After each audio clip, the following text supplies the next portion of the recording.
Chapter 21. And Jehoshaphat slept with his fathers, and was buried with his fathers in the city of David. And Jehoram his son reigned in his stead.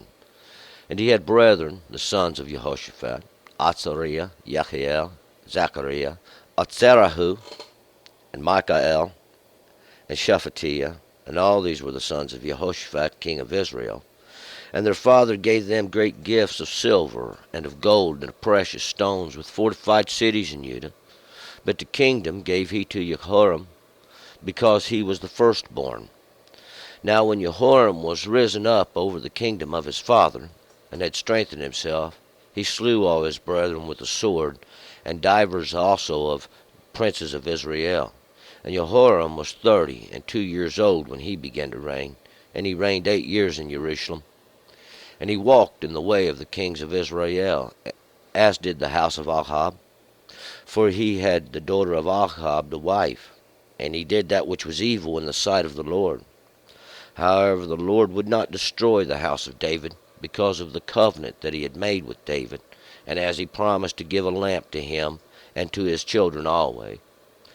In his days Edom revolted from under the hand of Judah, and made a king over themselves. Then Jehoram passed over with his captains, and all his chariots with him, and he rose up by night, and smote the Edomites that compassed him about, and the captains of the chariots. So Edom revolted from under the hand of Judah unto this day. Then did Libnah revolt at the same time from under his hand, because he had forsaken the Lord, the God of his fathers. Moreover, he made high places in the mountains of Judah, and made the inhabitants of Jerusalem to go astray, and drew Judah away. And there came a writing to him from Eliah the prophet, saying, Thus saith the Lord, the God of David your father, because you have not walked in the ways of Jehoshaphat your father, nor in the ways of Asa king of Judah, but have walked in the way of the kings of Israel, and have made Judah and the inhabitants of Jerusalem to go astray, like as the house of Ahab made Israel to go astray, and also have slain your brethren of your father's house, who were better than yourself. Behold, the Lord will smite with a great plague your people, and your children, and your wives, and all your substance. And you shall have great sickness by disease of your bowels, until your bowels fall out by reason of sickness, day by day. And the Lord stirred up against Jehoram the spirit of the Philistines, and of the Arabians that are beside the Ethiopians.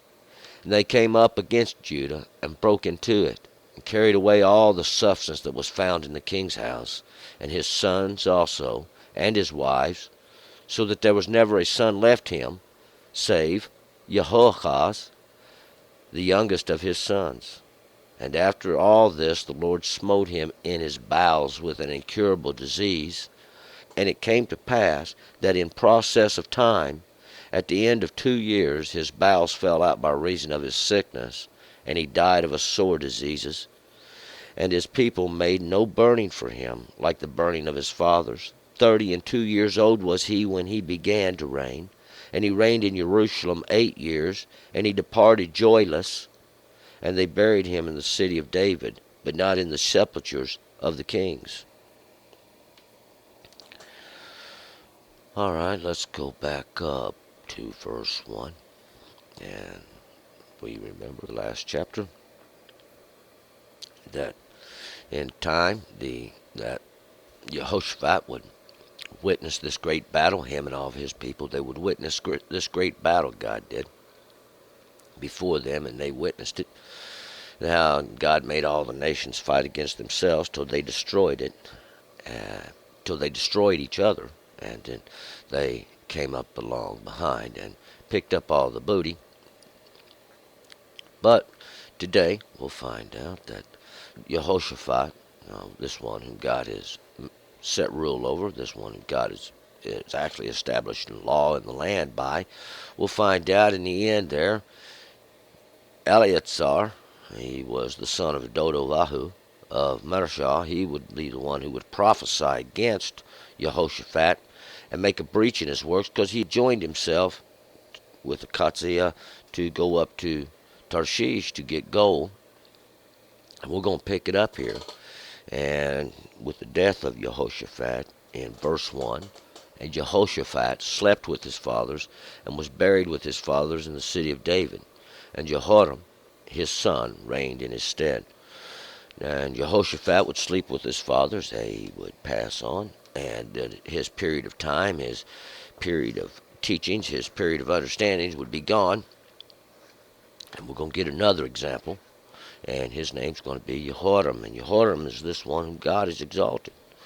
He is the son of Jehoshaphat, this one who would come forth from the law, or this one whom God has been ruling over, or using the law, establishing the law with. Verse 2, and he had brethren of the sons of Jehoshaphat, Azariah, Yehiel, and Zechariah, and Azarahu, and Michael, and Shephatiah, and all these were the sons of Jehoshaphat, the king of Israel, and all these would be the brethren, the brothers of, or of the same understanding of, even Jehoram, this one whom God has exalted. They would be Azariah. This is the one who is supported by God, the supported of God, these helped of God. Yehiel, the sustained by the mighty one, these that are sustained by the mighty one, and this would be even the king. These would be his sons. And Zechariah is those remembered of God. Zechariah is remember and remembered of God. Zarahu is those that are supported by him, even those that are supported by God. Michael, this one like unto the mighty one. And Shephatiah.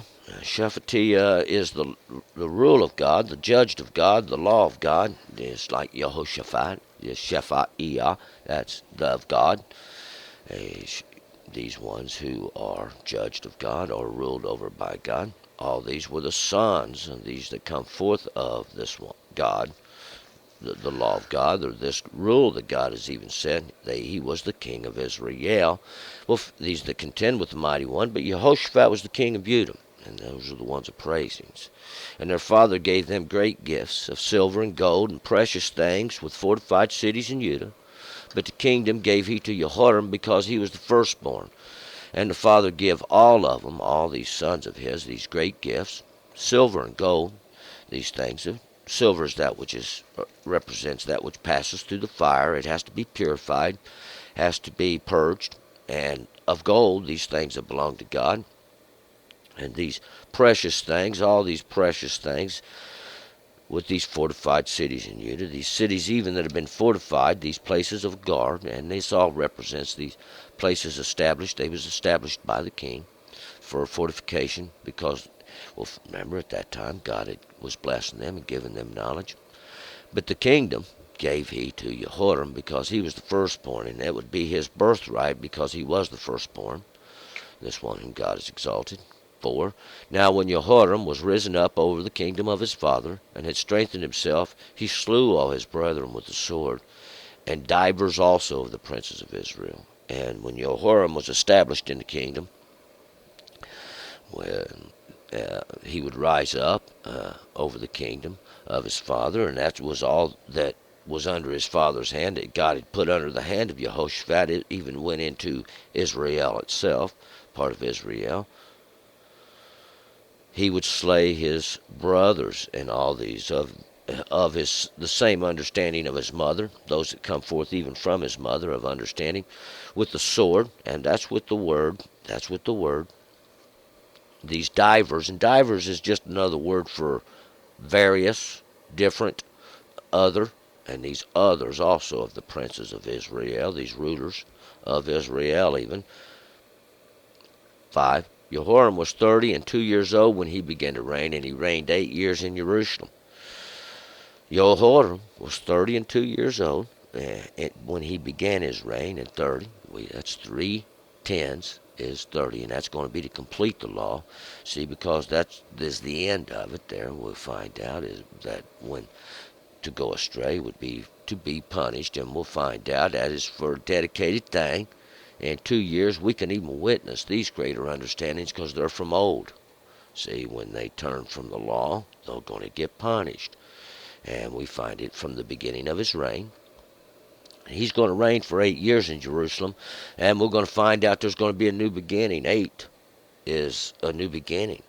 And there's going to be a new beginning even in the greater understandings in the cities of peaceful teachings in Jerusalem, because we'll see that they've been blessed in years of Asa, Abijah, Jehoshaphat. Now Jehoram's come, and he's not going to follow the law of God. 6. And he walked in the way of the kings of Israel, as did the house of Achab, for he had the daughter of Achab to wife, and he did that which was evil in the sight of the Lord. And he walks in the ways of the kings of Israel, these Molechs that God set over all those that contend with the Mighty One. And he, as did the house of Achab, man, that's the brother or father. This, and we remember Achab. He's the one who he sinned greatly.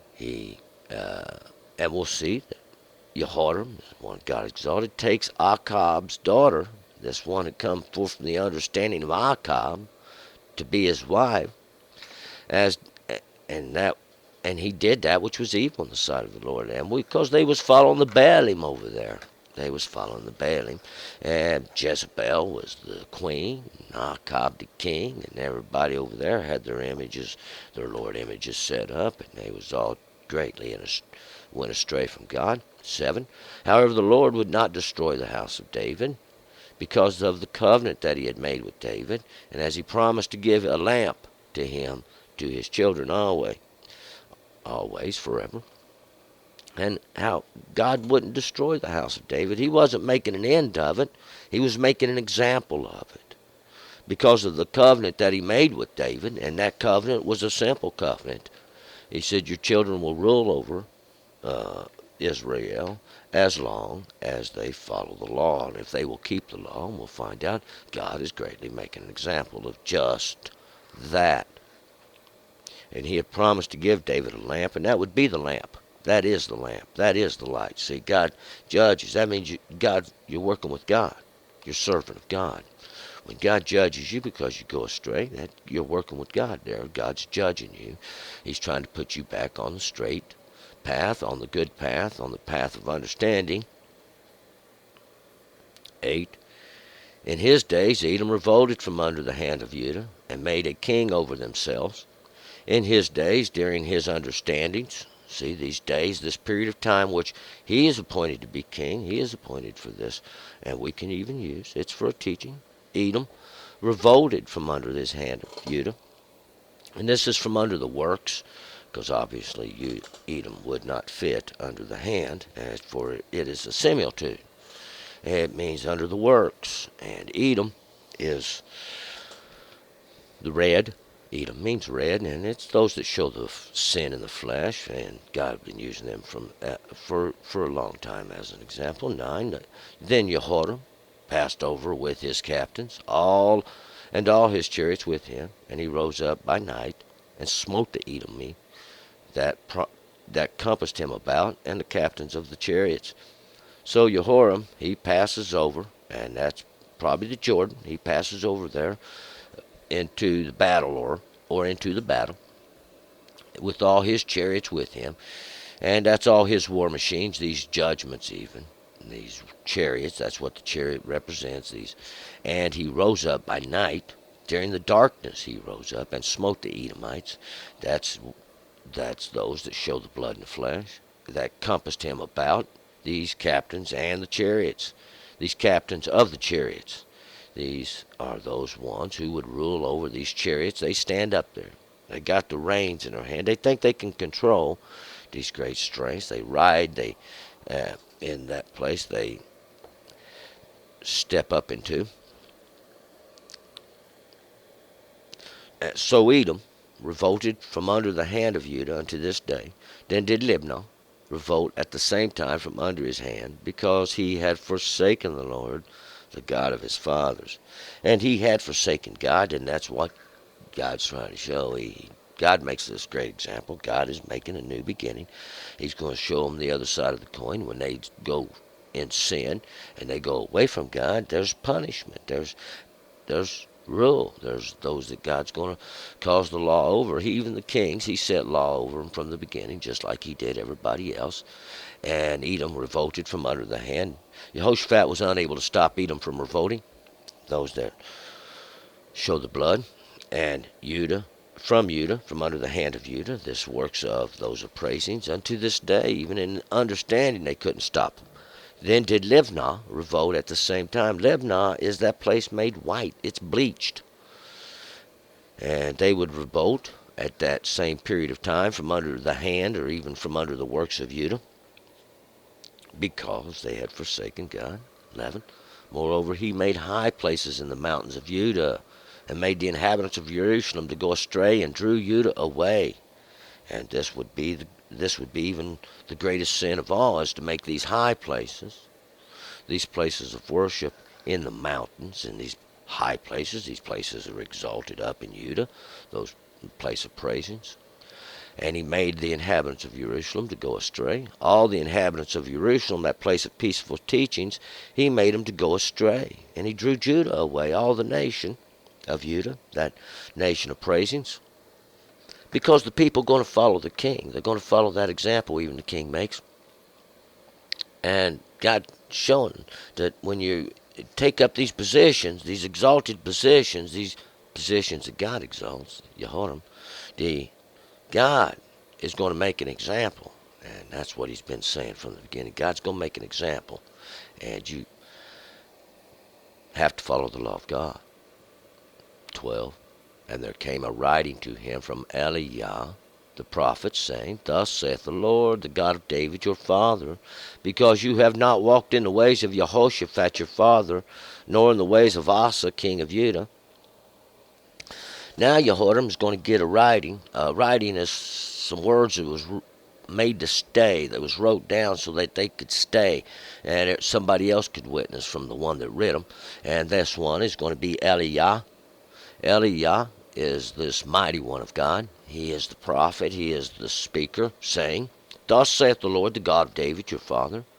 And he is talking directly to Jehoram. Because you have not walked in the ways of Jehoshaphat your father, nor in the ways of Asa the king of Judah. And Asa was that one that healed the injury. Remember him? He was the king of praisings. And then there was Jehoshaphat. Jehoshaphat is this one whom God is ruling. God is setting rule, because he did establish the law throughout all of Judah. 13. But have walked in the way of the kings of Israel, and have made Judah and the inhabitants of Jerusalem to go astray, like as the house of Achab made Israel to go astray, and also have slain your brethren of your father's house, who were better than yourself. So Eliah's telling him, because you walk in the ways of the kings of Israel, he built these high places. See, going into the Balaam, going into these other images. These images, men set up there. Oh, they got all their wonderful, beautiful stuff they set up all around, and all the rituals. This is never going to change. It's the judgment of God. And they walk in the ways of the kings of Israel, those that contend with the mighty one, and have made Judah. See, they made Judah to go astray, just like Achab, the brother or father, who made Israel to go astray. And they set up the alternative altars. They went into, and we'll find out Achab was going into Balaam. They wasn't even going after these calves that Jeroboam had made. All that was gone. They was chasing anything else. All these other not gods, which God gave all the other nations to rule over them. To you he said, you shall not do this thing. 14. Behold, the Lord will smite with a great plague your people and your children and your wives and all your substance. So Eliah is telling Jehoram, behold, now God's going to smite with a great plague your people. That's those that follow you, and your children, those that come forth from you, and your wives, all your understandings and all your substance, everything you've got. God's going to smite it, see, because you follow not the law of God, as did your fathers. 15. And you shall have great sickness by disease of your bowels, until your bowels fall out by reason of sickness, day by day. So he's going to have this great sickness, this disease of the bowels. These bowels represent your inwards, these inward parts, even these lower inward parts, these understandings of the flesh even, until your until they fall out by reason of sickness. This disease that God's going to put upon him, we'll find out this day by day, until his days be accomplished, understanding by understanding, till there's an end of it. 16. And the Lord stirred up against Jehoram the spirit of the Philistines and of the Arabians that are beside the Ethiopians. God stirs them up. God does it. See, the Lord stirs up against Jehoram, this one whom God exalted, this spirit, or even the understanding of the Philistines, those that drift away, those that wander away. They're setting up the idols in the land, and they're the ones doing it. And at the end of the Arabians that are beside the Ethiopians, the Arabians are them steppe dwellers. We've talked about these steppes, these flattened off tops of the mountains where they cast a shadow, and down at the bottom of the shadow, in the corner of the steppes, the dwellers there, these would be the steppe dwellers, the Arabians, that are beside the Ethiopians, that are beside those of darkness. That's where they dwell, there in the corners of darkness. 17, and they came up against Judah and broke into it, and carried away all the substance that was found in the king's house, and his sons also, and his wives, so that there was never a son left him, except Jehoahaz, the youngest of his sons. And all these armies would come up against Judah, and they break into it, and they carry away all the substance. That's everything the king had that was found in the king's house. That's in his abode, and his sons, all that come forth from him, and his wives, all his understanding, so that there was never a son left, except Jehoahaz, the youngest of his sons. And this would be the one who's left, and this is Jehoahaz, is God has seized. God has taken hold of, and we'll find down in the next chapter, Achaziah, even these ones that are seized of God. He is the youngest of the sons of Jehoram. He manages to survive, 18. And after all this, the Lord smote him in his bowels with an incurable disease. So after God destroys everything, just like he said he would do through his mouth of his prophet, his speaker, he manages to save just this small remnant. It's Jehoahaz, this God has seized, this one God's going to take hold of. He smites Jehoram with the disease, just like he said he would do. 19, and it came to pass. Then in the process of time, at the end of 2 years, his bowels fell out by reason of sickness, and he died of sore diseases, and his people made no burning for him, like the burning of his fathers. And it comes to pass, it's the process of time. See, it's a process of a period of time for it to come to pass, even at the end of these 2 years, at the end of a witness. Now, the 2 is always a witness, or an example, so to speak, of these years, these greater understandings. His bowels fell out by reason of his sickness, his bowels, the understandings of his flesh, by reason of his sickness, this disease that God had put upon him. He dies of sore, and these sore diseases means to be greatly diseased, and his people made no burning for him. This burning, once again, like they did for his fathers, and this is maybe a show of day and night, constantly keeping a burning of fire lit, as in remembrance. 20. 32 years old was he when he began to reign, and he reigned in Jerusalem 8 years, and he departed joyless, and they buried him in the city of David, but not in the sepulchres of the kings. 32 years. Now, that was to complete the law. 30, it was dedication. 2 years, we can witness the greater understandings in that, even these greater understandings of old. Because, see, it's the law. When you don't follow the law of God, you get punished. That's the punishment of God. God set the king up. God rules the kings. God spared the king here for David's sake. He made a covenant with David. And then we got Jehoahaz. This is the one God has seized. He will be the king, as we'll find out. He was going to reign. Jehoram, this one God exalted, he's reigned. He does reign 8 years in Jerusalem. And in Jerusalem, that place of peaceful teachings, even there, this new beginning of these greater understandings of the law. See, God's making an example. He departs joyless, with no joy, sick, diseased, broken, for not following the law of God. They bury him in the city of David. That's that loved one. That's that chosen one. I call him the chosen one, David. Because God chose David to make even for all this. But not in the sepulchres of the kings. They didn't bury him in the graves with the rest of the kings. The city of David. That's Zion. That part's place. We're going to move forward. Chapter 22. Turn and return.